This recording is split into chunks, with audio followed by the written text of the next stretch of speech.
ये सीबीएसई ने 2022-23 के मैथ्स की बोर्ड के एग्ज़ाम की तैयारी के लिए जो सैम्पल पेपर इशू किया है उसका सेक्शन डी है ये। और सेक्शन डी में हर क्वेश्चन 5 मार्क्स का है। कुल हमें 4 क्वेश्चन अटैम्प्ट करने होंगे। क्वेश्चन होंगे 6, उसमें से 4 अटैम्प्ट करने होंगे, क्वेश्चन नंबर 32 से क्वेश्चन नंबर 35 तक। और इस सेक्शन को सोल्व करेंगे तो हमें 20 मार्क्स मिल जाएंगे। चार क्वेश्चन है 5 मार्क्स वाले। और इसमें मैट्रिक्स और डिटर्मिनेंट का जो क्वेश्चन होता है वो सबसे इजी क्वेश्चन सेक्शन डी का उसी मैट्रिक्स एंड डिटर्मिनेंट चैप्टर से रिलेटेड होता है। अगर वो उस चैप्टर से क्वेश्चन डालता तो सबसे पहले हमें यही अटेम्प्ट करना चाहिए। इस क्वेश्चन को सोल्व करने में 5 से 7 मिनट या 10 मिनट खर्च हो जाते हैं। इसमें क्या है, हमें एक मैट्रिक्स गिवन होता है, उस मैट्रिक्स का हमें इन्वर्स निकालना है और उस इन्वर्स निकाली गई वैल्यू को यूज़ करते हुए हमें 3 इक्वेशंस दे रखी होंगी XYZ वाली, उन इक्वेशंस को सोल्व करना है। ये 2x2 में भी आ सकता है, 3x3 में भी आ सकता है 5 मार्क्स का क्वेश्चन।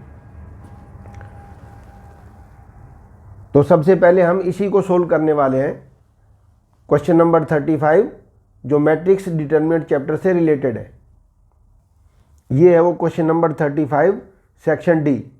ये जो इशू किया था पेपर सीबीएसई बोर्ड वालों ने 22-23 में बोर्ड की तैयारी के लिए 5 मार्क्स का क्वेश्चन है सेक्शन डी में। ये इसमें हमें ये मैट्रिक्स गिवन है 3x3 का, 9 एलिमेंट्स है, इसका इन्वर्स निकालना है और इस निकाले गए इन्वर्स की वैल्यू को यूज़ करते हुए हमें इन 3 इक्वेशंस को सोल्व करना है, यानी XYZ की वैल्यूज़ निकालनी है। तो किसी मैट्रिक्स के इन्वर्स को निकालने के लिए सबसे पहले हमें देखना होता है कि इन्वर्स इस मैट्रिक्स का डिटर्मिनेंट की वैल्यू क्या आती है। अगर मैट्रिक्स के डिटर्मिनेंट की वैल्यू 0 आ गई तो फिर इन्वर्स एग्जिस्ट नहीं करता है। इसलिए सबसे पहले गिवन मैट्रिक्स के डिटर्मिनेंट की वैल्यू निकालनी होती है। इस क्वेश्चन को सोल्व करने में हमें 5 से 10 मिनट लगेंगे पेपर में, लेकिन सीखने में तो आधे घंटे से ऊपर लग जाएगा। तो इस मैट्रिक्स के डिटर्मिनेंट को निकालने के लिए हम इस तरह से वर्टिकल लाइन में ए को लिखेंगे और इसको मॉडुलस नहीं पढ़ते मैट्रिक्स चैप्टर में, इसे हम पढ़ते हैं डिटर्मिनेंट ऑफ मैट्रिक्स ए। तो अगर हम फर्स्ट रो से इसे एक्सपेंड करना चाहें तो फर्स्ट एलिमेंट है 2 और इसके साथ हमें इसकी रो और इसके कॉलम को डिलीट करते हुए जो ये मैट्रिक्स बचेगा उसके माइनर की वैल्यू लिखनी है। 2 - 2 वैसे लिखते तो कोफैक्टर की वैल्यू है, लेकिन कोफैक्टर का साइन हम एलिमेंट को दे देते हैं। अभी हम सीख लेंगे 2 - 2 - 4 और 4 1 जा 4 माइनस का आ रहा है, प्लस का आ रहा है नहीं, हमने वो वैल्यू -4 लिखनी थी यहाँ। इसीलिए बड़ी सावधानी से क्वेश्चन करना होता है। एक भी एलिमेंट गलत उतार दिया या कैलकुलेशन गलत कर दी तो सारा सवाल गलत हो जाएगा। तो 2 - 2 - 4, ये -4 आ रहा है लेकिन लिखेंगे प्लस का। जब उल्टा चलते हैं, नीचे उतरते हैं, पहले जैसा साइन आ रहा है वैसा, उल्टा इंटू करते वक्त जो साइन आ रहा है उसका उल्टा करके लिखना होता है। और ये जो डायमंड एलिमेंट होती हैं ये 4, इनके सिंबल बदल के लिखते हैं, पहला पॉजिटिव फिर इसका नेगेटिव करना होता है, यानी माइनस का है तो प्लस का 3 लिखेंगे। ये जो 4 डायमंड एलिमेंट होते हैं, इस तरह से डायमंड बनता है जो, इनके सिंबल बदल के लेते हैं। कोफैक्टर का साइन हम इसी एलिमेंट को दे देते हैं, ये कोफैक्टर का ही साइन है। अब हम कोफैक्टर ना निकाल के माइनर निकालेंगे। ये जो -3 एलिमेंट है जिस कॉलम में है और जिस रो में है उसको डिलीट करना है, इनका हमें माइनर निकालना है। 3 - 4 और 1 - 2 का, 3 - 2 जा यानी -6 और -4 1 जा आ रहा है माइनस का 4, लिखेंगे प्लस का 4। ऊपर चढ़ते वक्त जो भी सिंबल आ रहा है उसको बदलेंगे, साइन बदलेंगे। अब ये डायमंड एलिमेंट नहीं है, प्लस का 5 है। इसको कई बच्चे इस तरह से याद करते हैं, positive negative positive negative positive negative, इस तरह से क्रम से चलता है। या डायमंड एलिमेंट के सिंबल बदल दो मैट्रिक्स डिटर्मिनेंट की वैल्यू निकालते हुए। 5 के कॉलम को और 5 के रो को डिलीट करेंगे जब हम, 3 2 1 1 बचा, 3 1 जा 3 और 2 1 जा 2 आ रहा है प्लस का, लिखेंगे माइनस का। ऊपर चढ़ते वक्त सिंबल बदलना होता है। तो ये हमें डिटर्मिनेंट की वैल्यू मिल जाएगी अब हमें। तो ये माइनस, ये तो 0 हो गया, 2 0 जा 0, माइनस का 2 और प्लस का 3 इंटू होंगे तो माइनस का 6 बनेगा, और प्लस का 5 और प्लस का 1 जा तो प्लस का ही 5 मिला। तो कुल मिला के -6 + 5 -1 वैल्यू मिल गई। यहाँ हम कहते हैं कि ये वैल्यू 0 के इक्वल नहीं है, और अगर 0 की इक्वल वैल्यू नहीं आती डिटर्मिनेंट की तब हम कहते हैं कि इस मैट्रिक्स का इन्वर्स एग्जिस्ट करता है, ए इन्वर्स एग्जिस्ट। इसलिए सबसे पहले हम डिटर्मिनेंट ए की वैल्यू निकालते हैं। अब ये काम करने के बाद हमें इन सभी एलिमेंट्स के कोफैक्टर्स निकालने हैं।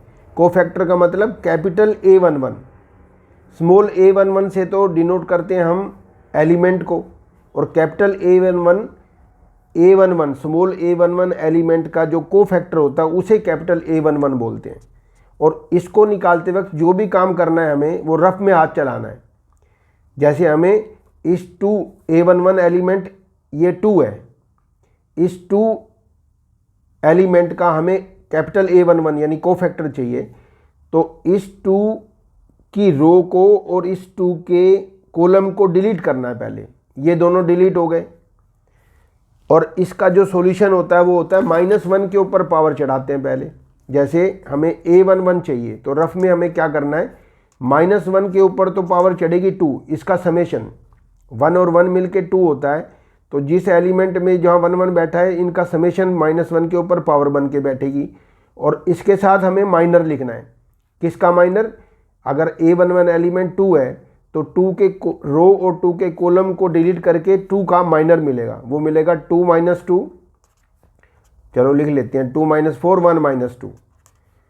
तो -1 के ऊपर 2 पावर तो पॉजिटिव ही हो गया, तो ये साइन तो बेकार हो गया। अब 2 - 2 का मतलब -4 और ये +4, ये हम निकाल चुके हैं पहली रो में, तो ये 0 आ गया हमारा। तो A11 का आंसर आ गया 0। ये हम पहले से निकाल चुके हैं। ये वाली जो वैल्यू है -2, ये सेकंड एलिमेंट का माइनर है, और ये जो प्लस का 1 है ये थर्ड एलिमेंट का माइनर है। तो ये पहले से हम निकाल चुके हैं। A12 निकालना है, तो A12 निकालने का जो फंडा है वो तो यही है कि -1 के ऊपर तो 3 पावर चलेगी और इसके साथ माइनर, और माइनर तो वही आएगा -6 4 बनेगा। ये इसका कॉलम और इसकी रो डिलीट करेंगे तो -6 और +4।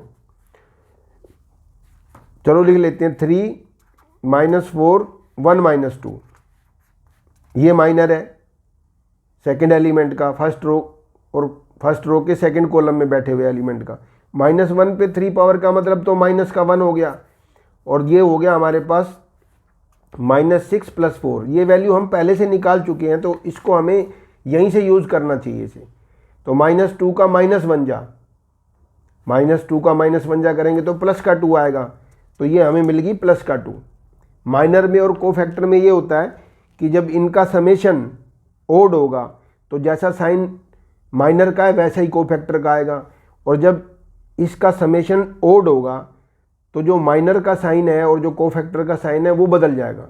माइनर का जो भी साइन हो रहा है उसका उल्टा साइन हो जाएगा, नेगेटिव का पॉजिटिव और पॉजिटिव का नेगेटिव। अगर हमें A13 चाहिए तो A13 चाहिए तो -1 के ऊपर 3 पावर चढ़ेगी, 4 पावर चढ़ेगी इनका समेशन, और साथ में हमें माइनर चाहिए फर्स्ट रो के थर्ड एलिमेंट, थर्ड कॉलम में बैठे हुए एलिमेंट का। फर्स्ट रो में थर्ड कॉलम में 5 बैठा हुआ है, तो 5 के कॉलम और 5 के रो को डिलीट करेंगे तो 3 2 1 1 बना, 3 2 1 1, तो 3 1 जा 3, -1 पे 4 पावर तो प्लस का ही 1 हो गया, तो ये हमें मिला 3 1 जा 3 और -2 तो 1 मिला। ये पहले से हम यहाँ भी सोल्व कर चुके हैं। तो A13 हमें मिल गया 1। माइनर का सिंबल और कोफैक्टर का सिंबल सेम होता है, वैल्यू तो सेम होती है, सेम होता है यदि इनका समेशन इवन हुआ तो, और समेशन यदि इनका ओड हुआ तो साइन बदल जाएगा। -2 था तो +2 मिल गया, 0 का तो साइन क्या बदलना, वैसे बदलेगा भी नहीं, और 3 - 2 तो +1 हो रहा है, और ये क्योंकि इनका समेशन इवन नंबर है इसलिए +1 ही रहा। तो ये हमारे को जो रफ में काम करते हुए A11 A12 और A13, और ऐसे कॉलम वाइज ही निकालनी है ये वैल्यू, ऐसे रो में नहीं निकालनी, क्योंकि आगे हमारे काम आएगा ये। अब हमें A21 की वैल्यू चाहिए। ये वैल्यूज़ तो हमें कैलकुलेट पहले से करी हुई थी, A11 A12 A13, ये वाली वैल्यूज़ ही लिखनी थी। साइन कब बदलना है कब नहीं बदलना बस उसका ध्यान रखते हुए। A21 का मतलब है कि A21 हमें -1 के ऊपर तो 3 पावर आ गई, और माइनर किसका मिलेगा, A21 का मतलब इस एलिमेंट का माइनर चाहिए, तो इसकी रो और इसके कॉलम को डिलीट करेंगे तो -3 5 1 -2, तो ये प्लस का 6 और माइनस का 5, प्लस का 6 और माइनस का 5 ये मिला। ये देखो 3 2 जा -3 -2 जा प्लस का 6 और आ रहा है प्लस का 5, लिखेंगे माइनस का 5। तो -1 के ऊपर तो 3 पावर है तो माइनस का सिंबल हुआ और 6 - 5 का मतलब 1 होता है, तो कुल मिला के -1 मिला। तो A23 की वैल्यू 21 की वैल्यू आ गई -1। अब हमें A22 एलिमेंट चाहिए। A22 सेकेंड रो के सेकेंड एलिमेंट का कोफैक्टर चाहिए। -1 के ऊपर 4 पावर आने वाली है और देखो इनटू में रफ में क्या करना है हमें, ये रहा वो A22 एलिमेंट, इसके रो और इसके कॉलम को डिलीट करेंगे तो 2 5 1 -2 बना, तो 2 - 2 -4 और माइनस का 5, माइनस का 4 और माइनस का 5, तो ये तो प्लस का 1 हो गया और ये माइनस का 9 है, तो माइनस का 9 बन जा -9 हुआ। तो हमें A22 की जो एलिमेंट की वैल्यू मिली वो माइनस का 9 मिली। इसी तरह से हमें A23 एलिमेंट चाहिए, रफ में काम करना है। A23 तो -1 के ऊपर 5 पावर, अब 23 एलिमेंट देखेंगे ये वाला है, तो इसके कॉलम को और इसकी रो को डिलीट करेंगे तो 2 1 जा 2 और प्लस का 3, 2 + 3, 5 -1 जा तो माइनस का ही 5 रहेगा। ये माइनस के 5 साइन है तो माइनस का सिंबल आ गया, तो A23 आ गया हमारा -5। इसी तरह से हमें A31 चाहिए। अब A31 के लिए -1 के ऊपर तो 4 पावर चढ़ेगी। अब A31 एलिमेंट हमारा ये 1 है, थर्ड रो और फर्स्ट कॉलम का, तो इसकी रो और इसके कॉलम को डिलीट करेंगे तो मिला -3 -4 जा प्लस का 12 और प्लस का 10 आ रहा है, माइनस का 10 लिखेंगे, 12 - 10, तो माइनस के 4 साइन है और यहाँ पॉजिटिव है, तो कुल मिला के हमें 2 मिला। तो ये वैल्यू आ गई हमारे पास 2। इसे सावधानी से करना चाहिए, इसमें कोई भी सिंबल गलत होने से पूरा क्वेश्चन ही गलत हो जाएगा। अब A32 एलिमेंट का हमें कोफैक्टर चाहिए, तो A32 हमें मिलेगा -1 के ऊपर तो 5 पावर चढ़ेगी इसका समेशन, और इनटू करना है, ये रहा 32 एलिमेंट, इसकी रो और इसके कॉलम को डिलीट करके -8 और माइनस का 15, तो -1 की 5 पावर को -8 -15 से इंटू करना है हमें, तो ये तो माइनस का ही सिंबल हुआ, माइनस के 5 साइन है और ये भी माइनस का 23 बन रहा है, तो कुल मिला के 23 बन जा 23, पॉजिटिव 23 आ गया, तो ये वैल्यू मिल गई 23।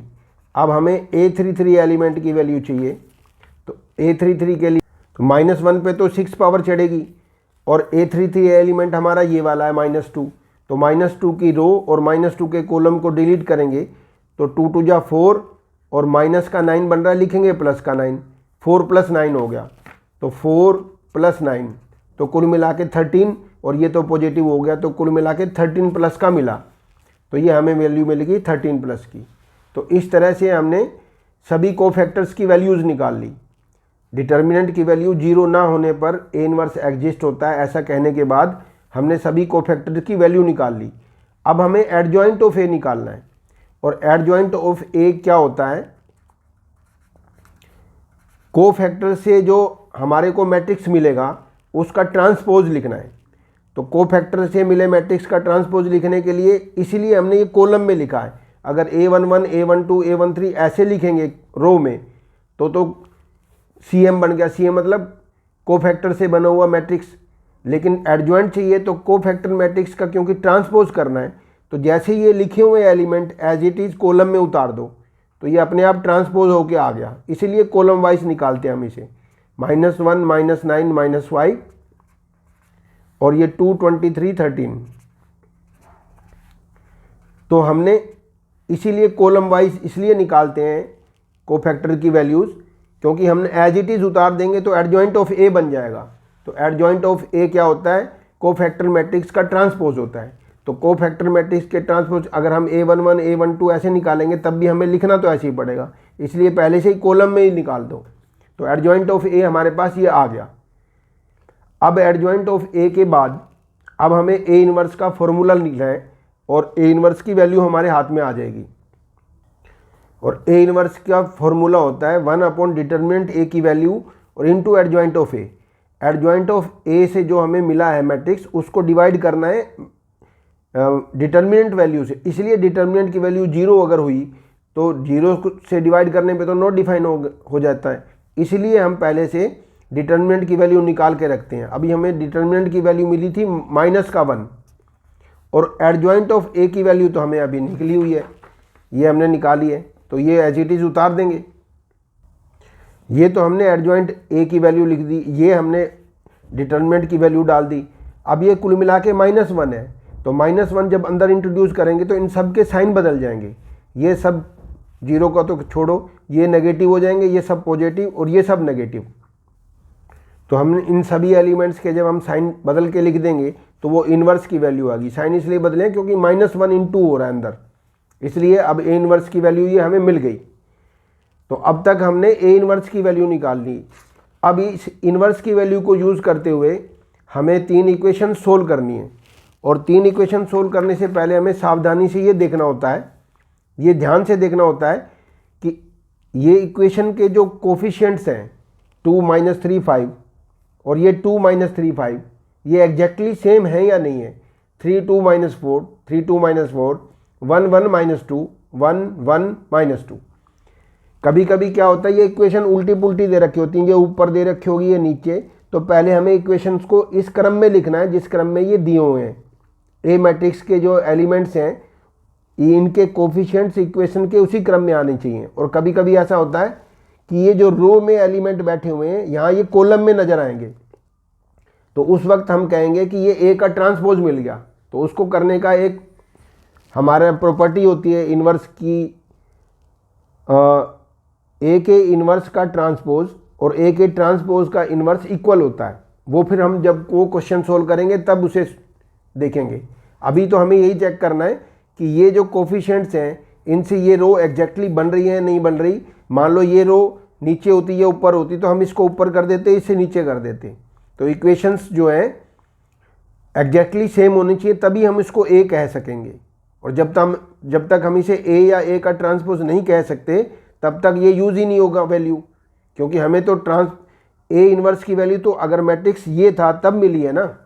तो अब हम इसको मैट्रिक्स फॉर्म में लिखेंगे। सबसे पहले गिवन सिस्टम ऑफ इक्वेशन को मैट्रिक्स फॉर्म में लिखने वाले हैं हम। तो इन इक्वेशंस के जो कोफिशिएंट्स हैं, पहली इक्वेशन के कोफिशिएंट से पहली रो बनेगी 2 - 3 और 5। ये हमने चेक कर लिया कि ये इससे एग्जैक्टली मैच हो रहे हैं। 3 2 - 4 3 2 - 4 और 1 1 - 2। तो ये चेक करने के बाद हमने इन्हें एज इट इज़ लिख दिया और साथ में इनटू करेंगे हम इनके कोफिशिएंट्स को, इनके वेरिएबल्स को, x y z को। अगर हम इनटू करते हैं तो हमें ये इक्वेशन मिलेगी पहली 2x - 3y + 5z। इनटू तो ऐसे ही होते हैं मैट्रिक्स, 2x ये रहा 2x - 3y और प्लस का 5z इक्वल टू 11 है, तो इक्वल टू यहाँ 11 लिखा जाएगा। इसी तरह से 3x + 2y - 4z ये 5 माइनस का मिलेगा, इक्वल टू 5 लिखेंगे। और x प्लस ये x + y - 2z ये -3 है। तो ये मैट्रिक्स फॉर्म में हमने लिख दिया इसे। अब इसे सोल्व करेंगे तो ये इक्वेशन मिलेंगी। इनटू करना तो हमें आता है मैट्रिक्स को। तो कुल मिला के हमें ये मैट्रिक्स फॉर्म में मिल गई इक्वेशंस। 2x - 3y + 5z यही थी इक्वेशन हमारी, 2x - 3y + 5z। तो इस तरह से हमने मैट्रिक्स फॉर्म में लिख दिया। अब हम ये देख सकते हैं कि हमने चेक कर लिया था ये तो ए ही है, जो हमें ए गिवन था और कोफिशिएंट से बना हुआ मैट्रिक्स है वो एग्जैक्टली सेम है, तो इसका मैट्रिक्स ए ही है ये। और ये जो है वो एक्स वाई जेड वाले मैट्रिक्स को हम कैपिटल एक्स से डिनोट करते हैं, और जो कांस्टेंट टर्म से बनता है उसे हम बी से डिनोट करते हैं। ये सिंबल है मैट्रिक्स को डिनोट करने का, ये तो सिंबल ए ही है। कभी कभी यहाँ ए का ट्रांसपोज मिलेगा और कभी कभी ये उल्टी पुल्टी लिखी होती है इक्वेशन, तो उसको सीधा करके हम बनाएंगे यही, या तो ए बनेगा या ए का ट्रांसपोज बनेगा। तब हमें एक्स का आंसर मिलेगा यहाँ ए इनवर्स बी। जब कोई मैट्रिक्स इक्वलिटी को पार करेगा, अपनी साइड चेंज करेगा, तो उधर जाके उसका इन्वर्स हो जाएगा और उस मैट्रिक्स से वो इनटू हो जाएगा। ये मेथड होता है किसी मैट्रिक्स को ट्रांसफ़र करने का। लेफ़्ट से राइट या राइट से लेफ़्ट ट्रांसफ़र करते हैं, तो पहला मैट्रिक्स यदि ट्रांसफ़र हो रहा है तो पहले ही बैठेगा उधर जाके ए इनवर्स बी। अब हमें x का आंसर चाहिए, यानी एक्स वाई जेड कहते हैं हम x को, तो एक्स वाई जेड ही कहेंगे। एक्स वाई जेड का आंसर हमें मिला, a इनवर्स की वैल्यू b से इंटू हो के जो मिलेगी वो एक्स वाई जेड का आंसर दे के जाएगी हमें। तो a इनवर्स की वैल्यू अब यूज़ होगी। अब हम a इनवर्स की वैल्यू यूज़ करने वाले हैं। तो a इनवर्स की वैल्यू हमें पता है कि ये हमने निकाली थी 0 1 -2। अब हम a इनवर्स की वैल्यूज़ लिख देंगे a इनवर्स की जगह। तो a इनवर्स की जगह हम वैल्यू लिखने वाले हैं। तो यहाँ हमने a इनवर्स और b की वैल्यूज़ उतार के रख दी। अब हमें इंटू करना है इन्हें। तो इंटू करने पर 0 11 से तो 0 ही हो गया, 1 -5 जा तो -5। ये element wise rho into column method होता है, आरसी मेथड बोलते हैं हमें। 0 11 से होगा, 1 -5 से इस तरह से करस्पॉन्डिंग एलिमेंट्स इंटू होते हैं। -2 -3 तो प्लस का 6 हो गया। ये पहली रो पहले कॉलम से जब पूरी तरह से इंटू हो जाएगी एलिमेंट वाइज, तो हमें पहला एलिमेंट मिलेगा, ये एक एलिमेंट मिलेगा। -2 -11 जा -22 हो गया, -2 11 जा 9 -5 जा -45 हुआ, और -3 जा -23 प्लस का 69 हो गया। -1 का 11 से तो -11, 5 -5 जा -25, और -13 -3 जा प्लस का 69। तो कुल मिला के हमें ये वैल्यूज़ मिली। अब हम इसे कैलकुलेट करके वैल्यू लिख लेंगे।